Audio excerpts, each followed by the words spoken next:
Shavkat Mirziyoyev.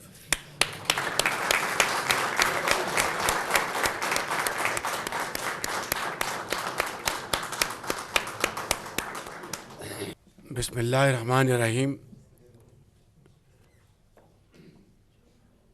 Your Excellency and my dear brother, Professor Dr. President Shavkat Mirziyoyev. Janobi oliylari, qadrli do'stim, hurmatli professor, doktor, prezident Shavkat Mirziyoyev.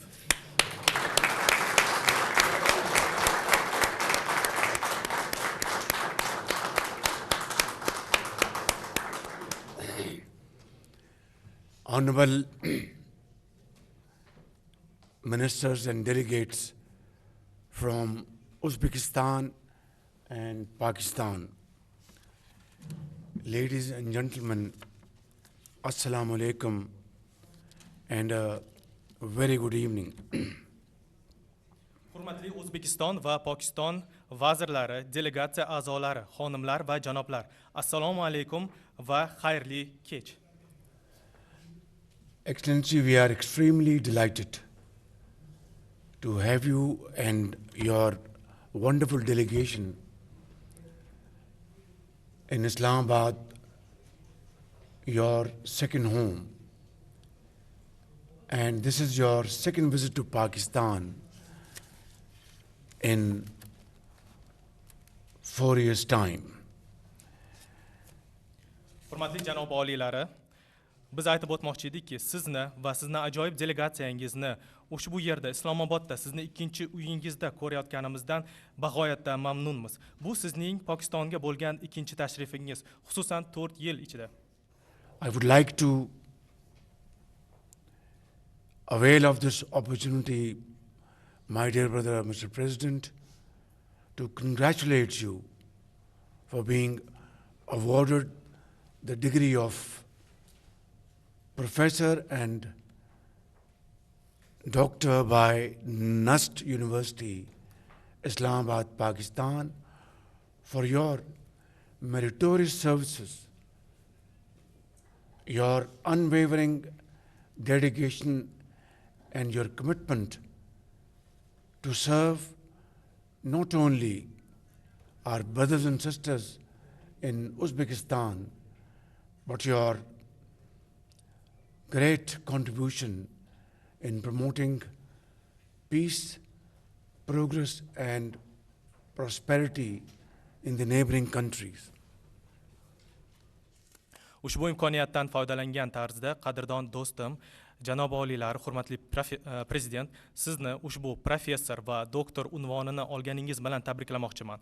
Bunday unvon NUST universiteti tomonidan bu yerda Islomobodda, Pokistonda taqdim qilindi va bunday unvon xususan sizning sa'y-harakatlaringizga, vafodorligingizga, taraqqiyotga bo'lgan sadoqatingizga va ko'rsatayotgan sobit xizmatlaringizni e'tirofi sifatida taqdim qilinyapti. Sizning xizmatlaringiz nafaqatgina O'zbekistondagi aka-ukalar, opa-singillarga qaratilgan, balki-da kattaroq mintaqada bo'lgan qo'shni davlatlarda ham tinchlik, taraqqiyot va farovonlikni yo'lga qo'yishga bo'lgan sa'y-harakatlaringizni bu e'tirofidir.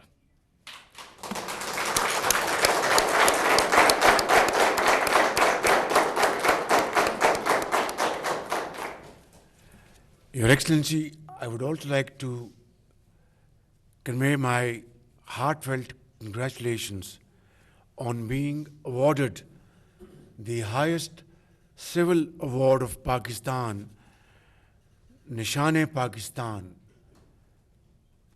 In English we would say, for your great services and contribution to strengthen our brotherly relations and your commitment to convert these friendly relations into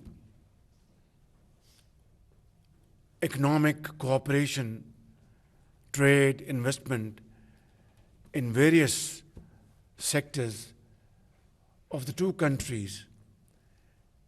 I think, Mr. President, if we had a bigger title and award, you would have been the fittest recipient of this award.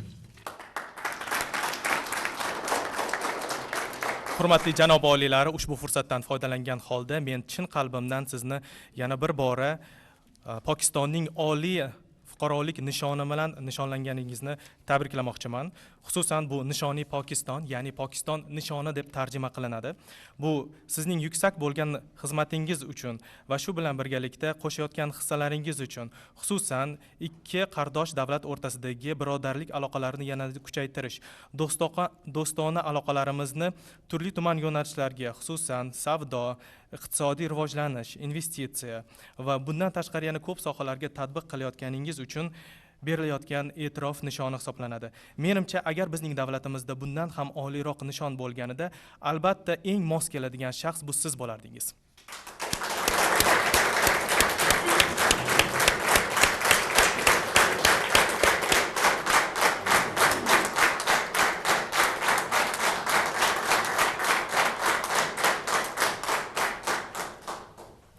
Your Excellency, Pakistan and Uzbekistan have deep-rooted historical, spiritual, and cultural relations connected by the ancient Silk Route, spanning over centuries.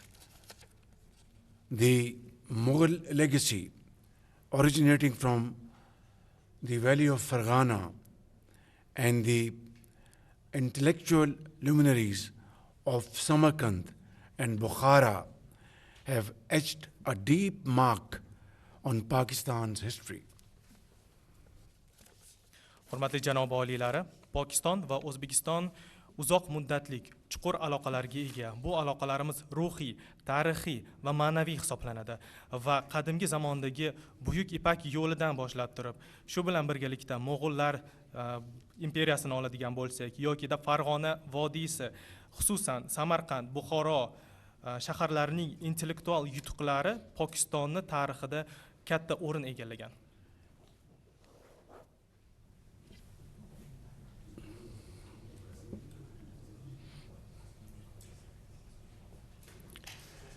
These historical facts provide a very sound foundation of our durable relations and a very bright future. Ushbu tarixiy faktlar bizning porloq kelajagimiz va ishonchli aloqalarimiz uchun kuchli bir fundamentni yaratadi. I would like to convey my deepest sense of gratitude for your leadership and your vision and your commitment to take these relations to heights not known till this point in time. Men chin qalbimdan yana bir bora o'z minnatdorchiligimni bildirmoqchi edim. Sizni olib borayotgan yetakchilik va rahbarlik faoliyatingizga va xususan bizni ushbu birodarlik aloqalarimizni yuksaklarga ko'tarayotganingizga. And I can never forget the warmth and affection showered upon us during my great visit to your great country in February last year, and those memories will remain fresh in our minds for all times to come. Mr. President, we tried to do our best to arrange warmest welcome for you and your delegation, but I'd like to apologize if we have lacked in any way. But I hope, obviously we could not surpass your warmth, but if we can match your warmth, I think we would have earned our day. O'tgan yili fevral oyida bo'lgan tashrifim mobaynida bizga yuqori darajalik iliq mezbondoshchilikni ko'rsatgan edingiz va ushbu bo'lgan xotiralar iliq tarzda, barra tarzda hali hanuz mening yodimda. Va hurmatli janob prezident va sizni delegatsiyangizga biz ham mana shunday iliq mezbondoshchilik ko'rsatmoqchi bo'ldik. Va albatta sizni mehmondoshchiligingiz darajasidan biz hech qachon o'tib keta olmaymiz. Lekin umid qilamizki, hech qanday kamchilik bo'lmayapti va hech bo'lmaganda sizni darajangizga yaqinlashga sazovor bo'ldik degan umiddamiz. Today, Mr. President, we held the inaugural meeting of the high-level Strategic Cooperation Council. This structured mechanism heralds for a very bright future for both our brotherly countries and our people. And in line with your vision, I want to assure you that I will work very closely with you for regional connectivity, as we both are in total agreement that Uzbekistan, Afghanistan, Pakistan rail project will be a game changer, not only for our countries, but for the entire region. And in that, we are ready to join hands and work together to raise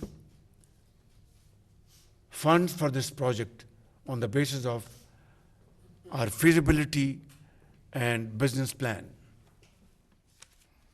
Bugun biz oliy darajadagi strategik hamkorlik kengashining ochilish uchrashuvini o'tkazdik va biz bu kengashni juda ham katta mexanizm sifatida ko'ramiz. Bu mexanizm ikkala birodar davlatning aloqalarini yanada kuchaytirishga, shu bilan birgalikda nafaqatgina davlatimizga, balki bizning aholalarimizga manfaatli bo'ladigan fundament hisoblanadi. Shu bilan birgalikda biz olib boradigan ishlarimiz, xususan O'zbekiston, Afg'oniston, Pokiston temir yo'li loyihasi biz kelishganimizdek o'yinni o'zgartirib yuboradigan loyiha bo'ladi. Bu nafaqatgina bizning davlatlarimizga farovonlik olib keladi, balki mintaqadagi yuksak, ya'ni yutuqlarga olib keladi.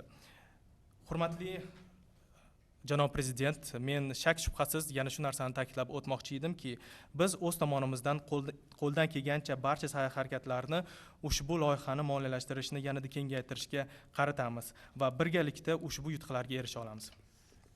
My dear brother, Mr. President, I know for a fact, and it is no flattery at all, rather without an array of flattery, that you are a man of action. You speak less and you act more. And today's signing of this protocol, which we have just signed together, is a great manifestation of our commitment, your commitment, my commitment, to work together and enhance and expand our economic relations in the field of agriculture, pharmaceutical, textile, leather shoes, tourism, IT, and so on and so forth. We have just signed this protocol, which will lead to constitution of a working group between our two countries. From our side, it will be led by Minister Harun Akhtar, a very dynamic member of our team, and a member from your wonderful team. And they will work day in, day out to chart out a 5-year plan which will cover all spheres of our economic activity. This will be a game changer. This will really move towards a cooperation which world would not have observed before. In this behalf, we have also agreed that we will have a review meeting quarterly of performance and progress of this arrangement. And as I said, instead of having Zoom meetings, Mr. President, let us put protocol aside, formalities aside. I will, with my delegation, land Tashkent, inshallah, and drive straight to your office, have 2 hours working session, and return. Next term, you will kindly come to Islamabad with your delegation, have working session, and then return back to Tashkent day. This will be a sure and guaranteed form to really have great achievements and dividends in times to come. Hurmatli janob prezident, men aniq bilaman siz harakatlar odami ekanligingizni va siz nafaqatgina so'zlarda, balkida harakatlarda yaxshi yutuqlarni ko'rsatasiz. Siz shiddamlik bilan, tezlik bilan harakatlanasiz. Bugungi kunda biz birgalikda protokolga qo'l qo'ydik va ushbu protokolimiz asosida biz ko'plab sohalar bo'yicha iqtisodiy aloqalarni yanada kengaytirishni rejalashtiramiz. Xususan, qishloq xo'jaligi yo'nalishi, farmatsevtika yo'nalishi, to'qimachilik, charm sanoati, turizm sohasi, IT va hokazo. Shu bilan birgalikda bu protokolga imzo chekar ekanmiz. Uning asosida ishchi guruh davlat miqyosida shakllanishi ham rejalashtirilgan. Bizning tomonimizdan hurmatli vazir Harun Naqdda qatnashadilar. Ular juda ham dinamik bo'lgan, harakatchan bizning jamoamizning asosi. Siz tomondan ham ajoyib vaziringiz borlar va maxsus ushbu ishchi guruhning a'zosi sifatida ular ham faoliyat yuritishadi va birgalikda 5 yillik ish rejasini ishlab chiqishadi. Bu 5 yillik rejamiz iqtisodiy rivojlanishning va iqtisodiy hamkorlikning ko'plab yo'nalishlarini o'z ichiga qamrab oladi. Va ushbu ishchi guruhimiz kelishganimizdek chorak tarzda uchrashuvlarni o'tkazib turadi. Lekin bundan oldingi nutqimda ta'kidlab o'tganimdek, keling ushbu uchrashuvlarimizni onlayn Zoom orqali emas, balkida protokolni chetga surgan tarzda, offlayn tarzda amalga oshirsak. Men o'zimni jamoamni olaman va sizning davlatingizga Toshkentga tashrif buyuraman. Sizning ofisingizda 2 soat mobaynida uchrashuv o'tkazib, batafsil masalalarni muhokama qilishimiz mumkin bo'ladi. Bundan keyin biz qaytib ketamiz va o'zimizning ofisimizda ishni davom ettiramiz. Xuddi shunday bizning tashrifimizdan keyin siz ham o'z tashrifingizni amalga oshirsangiz bo'ladi. Ishonchim komilki, mana shunday yondashuv orqali ushbu ishchi guruhimizni samaradorligini yanada oshiramiz va birgalikda yuksak marralarga erishamiz. Your Excellency, I'd like to thank you on behalf of people of Pakistan and my government for your generous gift of Babar Park and Tashkent Lane along with Farg'ona village. Hurmatli janob prezident, o'zimni shaxsan nomimdan va Pokiston aholisi nomidan sizga katta minnatdorchilik bildirmoqchiman. Bizga bergan ushbu sovg'angiz uchun, ya'ni Toshkent ko'chasi, Bobur bog'i va Farg'ona qishlog'ini nomlash bo'yicha. We are very happy that you are also member of Board of Peace along with Pakistan and other Muslim and Arab countries. Together, hopefully, we will, inshallah, under the chairmanship of President Trump, be able to have long-lasting peace in Gaza, its reconstruction, and hopefully materialize two-state solution of Palestine. Your Excellency, thank you very much also for your support to the cause of the people of Kashmir, and together we will work for peace and prosperity, not only for our two countries, but for the region. In conclusion, I'd like to thank you once again and conclude my speech by saying, long live Pakistan-Uzbekistan friendship. Hurmatli janob prezident, O'zbekiston, Pokiston va yana boshqa musulmon dunyosining davlatlari bilan birgalikda biz G'azadagi masalaga yechim topamiz degan umiddamiz va u yerdagi uzoq muddatli tinchlikni o'rnata olamiz degan umiddamiz. Shu bilan birgalikdagi Falastindagi muammoning yechimini ham birga topamiz degan umiddamiz va Trampning sa'y-harakatlariga qarshi tura olamiz degan niyatdamiz. Bundan tashqari Kashmir aholisi va u yerdagi tinchlik, farovonlikni, xususan nafaqatgina ikkita davlat o'rtasidagi tinchlik, farovonlik, balki da mintaqadagi tinchlik va farovonlikni o'rnatish bo'yicha sa'y-harakatlarimizda qo'llab-quvvatlayotganingiz uchun katta rahmat va so'zimning oxirida men bir narsani aytib o'tmoqchi edim. Pokiston va O'zbekiston do'stona aloqalari abadiy bo'lsin.